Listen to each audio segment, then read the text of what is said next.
Hello. For those of you that don't know me, I'm the kind of person that when I went back to school, I made my own agenda and set my own due dates for no one else but me. When we go on vacation, I plan every day, I plan where we're gonna eat, I plan where we're gonna go, but I don't really care if we stick to it or not. I plan my teaching units months in advance, and I analyze grading data for fun. I love spreadsheets, I love checklists, I love to-do lists, mostly because I like to cross things off of them.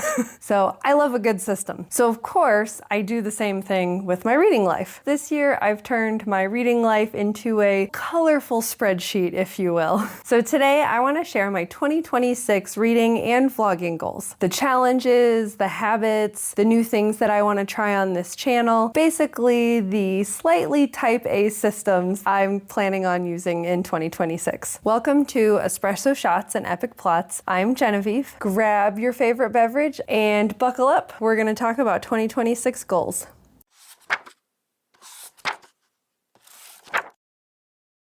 Let's start with reading challenges. That's a new fun thing that I tried this year and definitely want to continue more of. So this past year I started doing our fantasy bingo. So check out this video for my most recent progress. If you don't know, our fantasy bingo is a purely sci-fi, fantasy, horror bingo theme where you try to get a full blackout. It's 25 prompts. I suppose you can do it in any order you want, but I'm trying to get a full blackout. And it runs from April 1st to March 31st. So technically, I'm in the middle of this one and will continue it for the first couple months in 2026. But then I do plan to try to fulfill the prompts for next year's Our Fantasy Bingo. It has kind of a weird starting and end time. So what I've been really liking about this bingo is, like, yes, I do already read a lot of fantasy and some sci-fi. I've been exploring some horror as a result of the Our Fantasy Bingo. And one of the things that makes this challenge a little bit, or this bingo board a little bit different than others, is you can't double up on prompts, and you're not even really supposed to double up on authors. There's like one exception. And so that's really challenged me to explore more than just like a few authors. Our Fantasy really forces you to try a bunch of different authors. They do have both a hard mode, or you can just do regular mode, I guess would be, it's not easy mode, it's just not hard mode.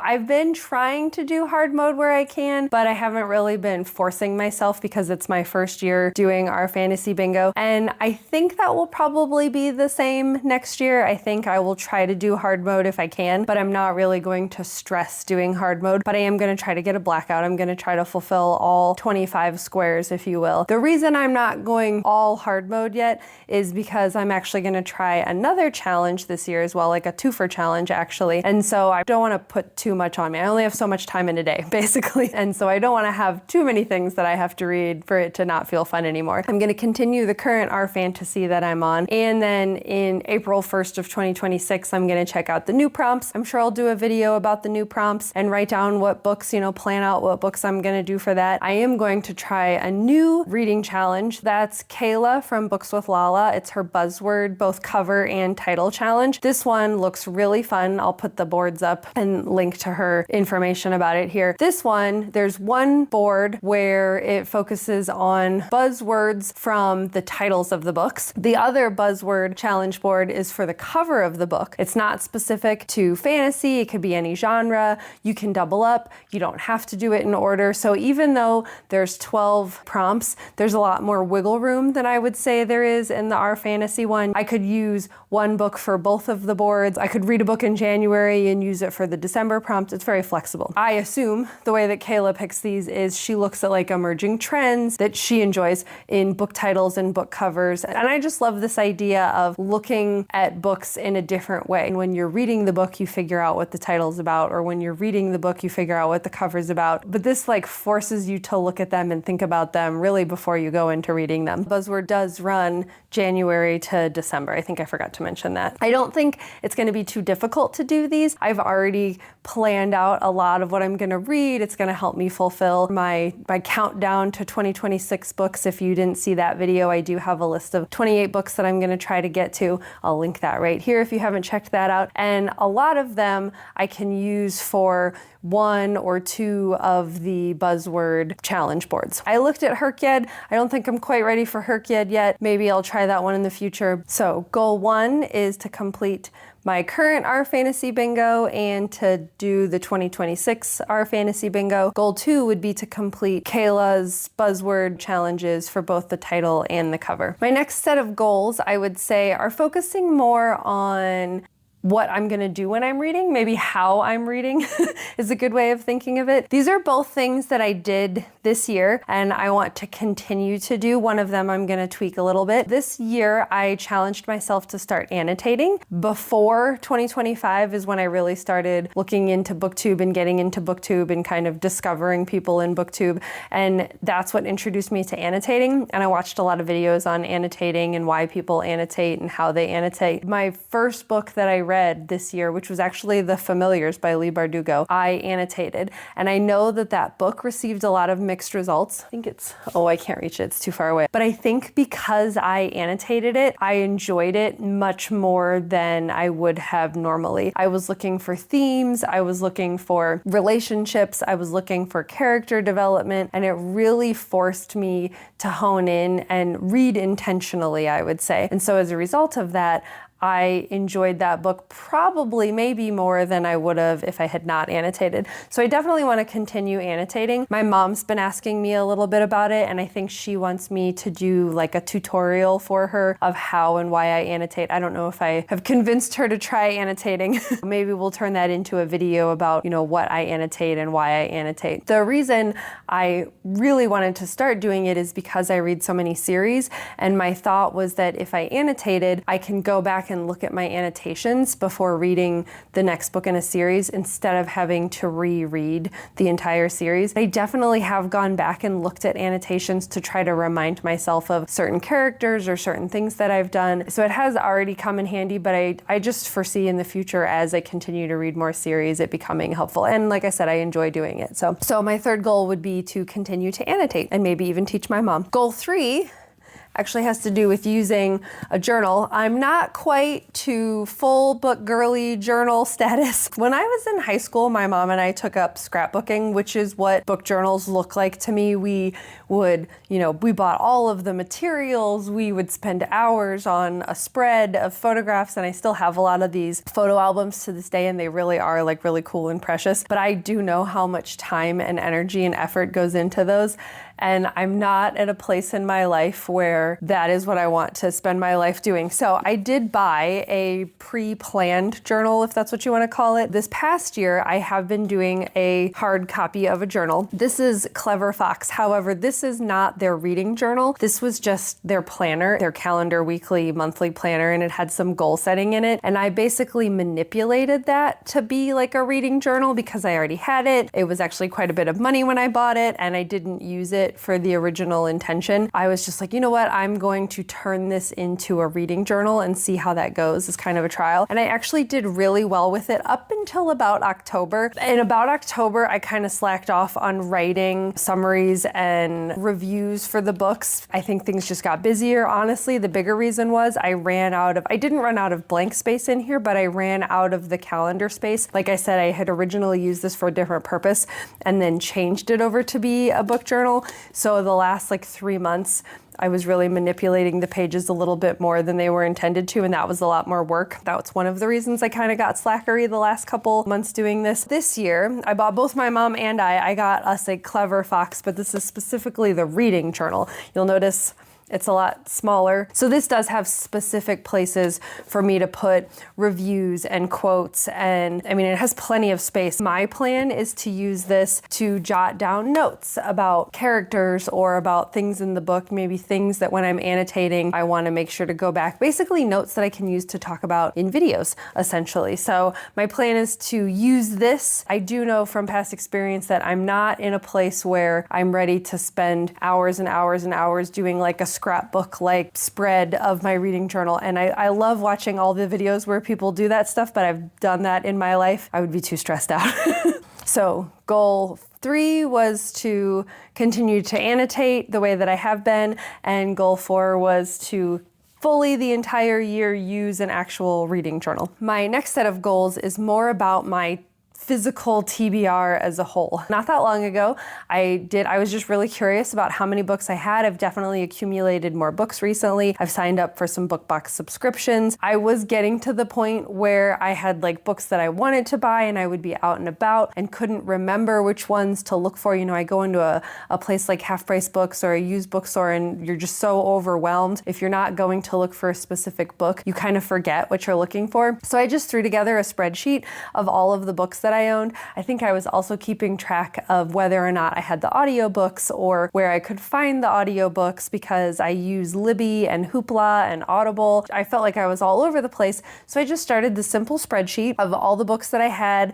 I had a tab for the books that I wanted to buy, but I wasn't really good about keeping up with it. I would buy books and then forget to add them, and then I'd have to sit down and do everything. So one of my goals for 2026 is to keep a much better digital record of my library, essentially. My books, also my list, if that's what you want to call it, my spreadsheet, I would keep track of what I was reading, but really I would just like cross it out. Like I wouldn't keep track of, you know, when I read it or if it was a library book or anything like that, because I use other apps to keep track of that. And so it wasn't really good at all of that. What I've done, I have Sylvia from Library Unbounded has graciously made available this wonderful spreadsheet that she has that I will also link below. And I spent a good chunk of time, I believe it was over Thanksgiving break, basically putting all of the information for all of my books into that, and it keeps a running tally of your read versus unread. You can mark the genre. It shows like a little calendar of when you read it for those that you read. It has all kinds of wonderful graphs. Like I said, I love spreadsheets. I love me a good spreadsheet. One of the things that I want to be good about doing in 2026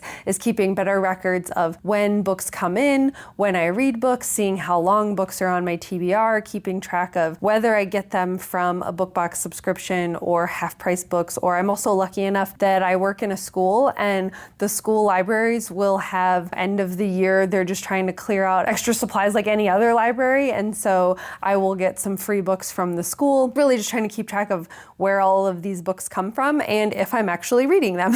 So better digital tracking of my physical and digital TBR. I don't want to forget about the couple books that I have on Kindle because sometimes they just sit there and you totally forget about them. So I plan on using this for vlogs, essentially. So this leads really nicely into my sixth goal, which is after I counted all of my physical books that I haven't read yet, I was like, you know what, I really want to do a read it or yeet or a read it or unhaul type of video series. Now, I don't by any stretch of the imagination have any interest in getting my TBR down to 0 or anything like that. I love having books on my shelves. I don't think they're going anywhere. I don't think they're going bad. So I don't think that I will ever get below a certain number, but I do think some of the data that I track will help with some fun themed videos. So my sixth goal is actually more of a vlogging goal. So I was lucky enough to get some really cool vlogging equipment for Christmas, and I'm going to try to tackle some multi-day vlogs. Once a month, I want to do some sort of themed read it or unhaul it type of challenge for the vlog. And I will pick out a book based on the theme or pick out a couple books based on the theme and then decide to read it or get rid of it. Really just like 1 or 2 books a month would fall under that. But for some of the ideas for the theme, I need to know when I got certain books in, or I need to know how old certain books are,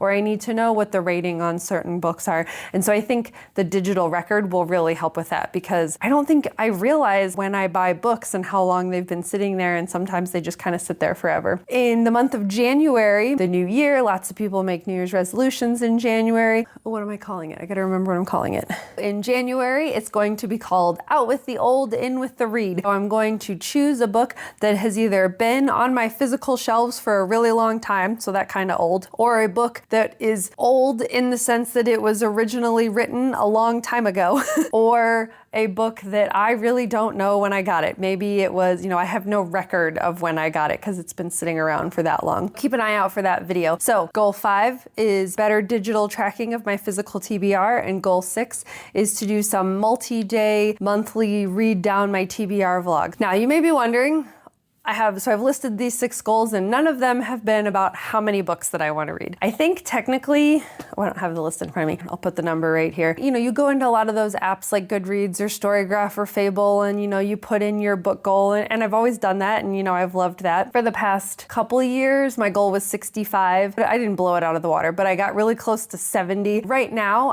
my soft number, if you want to call it that, for 2026 would be to read 75 books. But in all honesty, since I've been paying attention to this type of stuff, since I've been looking at this data, I'm realizing that the number doesn't really matter. I mean, it's fun to have a goal. It's fun to be like, ooh, one more book closer to the goal. I've read a lot of novellas, and so this year has been my year of novellas, and so that easily helped me get to like over 90 books. So that number might sound impressive, but novellas take me like 1 or 2 days to read, depending on the novella. I've also read a lot of short stories, which Goodreads counts a whole series of short stories as individual books, and whatever it is what it is. I personally like to count them more of like one book, like a series of short stories is one book, and there's not really a good way to do that in Goodreads without just getting rid of things that I read. For me, that actual overarching number of 75 books doesn't really matter. I have been really interested in page count. I was looking back at past statistics on Goodreads, and even though I've read more books this year, there's other years where I read like 60 to 65 books, but I had more pages read. I've been making my way through the Dungeon Crawler Carl series. I read The Raven Scholar. These are huge books. These are like, 500, 600, 700 page books that I don't find intimidating. I have like the size of a book doesn't really stop me from reading it usually. I am aware that it's going to be more of a commitment, and that only counts as one book, whereas my 200 page all systems read Murderbot novella also counts as one book. And so it's not really about the number,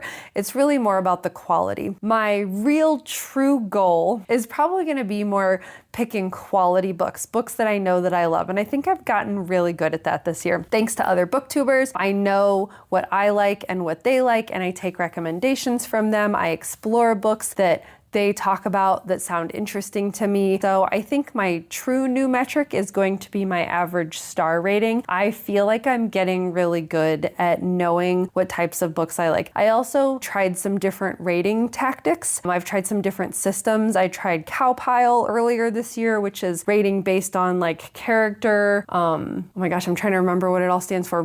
Character, writing, plot, like there were different characteristics and then you averaged them. I found another one called Peach that I thought was much more manageable. So that was, again, it was plot, enjoyment, artistry, which is like the writing style, characters, and then heart, like really like how you feel about the book. And that one was more manageable. So I switched to that at some point. This reading tracker has another one. It's very similar where again, you're rating a book on, setting, enjoyment, writing, characters, plot, readability. That's what I'm really trying to figure out is to increase my average rating star. So I will put what my average rating for 2025 is, and let's just hope that in 2026 I meet or exceed that. But I do feel like I'm doing a pretty good job of reading books that I love, because that's what's important. Those are my very intentional, slightly nerdy type A bookish goals for 2026. I'm really just trying to let all of these systems support the joy of reading, not replace anything that I'm already doing. And I'm just excited to see what new reads I'm gonna find, how my channel's gonna change, what is gonna totally fail, and what is gonna surprise me. Because much like when I travel, even though I make the best laid plans, I'm always ready for something spontaneous and exciting to happen. If you're someone that loves a good plan or good challenges, I highly recommend you check out some of the others that I mentioned. So Sylvia at Library Unbounded